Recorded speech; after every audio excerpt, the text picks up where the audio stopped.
சன்னிகா குட்டி, இன்னைக்கு நீங்கள் கதை சொல்கிறீங்களா? என்ன கதை சொல்கிறீங்க?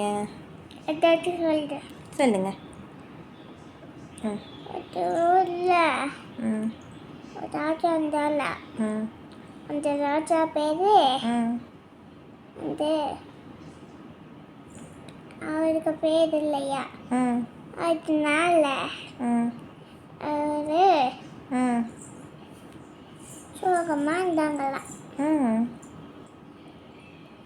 ஒரு நாள் ரோட்டில் போகும்போது ஒரு குழந்தை இருந்துச்சா. அந்த குழந்தை அவங்க அம்மாவுக்கான தேய்ச்சிருந்துச்சா. இப்போ போகும்போது அந்த குழந்தைய அந்த ராஜா பார்த்து நம்ம எடுத்துக்கலான்னு சொல்லி எடுத்து போயிட்டா. அவங்க அம்மா வந்து காணோன்னு தேடி அந்த ராஜா வீட்டுக்கு போய் வந்து கூட்டிகிட்டு போயிட்டாங்களா. அவ்வளோதான். அவ்வளோதானா? இது யார் சொன்ன கதை? அப்பா நீங்களாவே க்ரியேட் பண்ணீங்களா? Very good.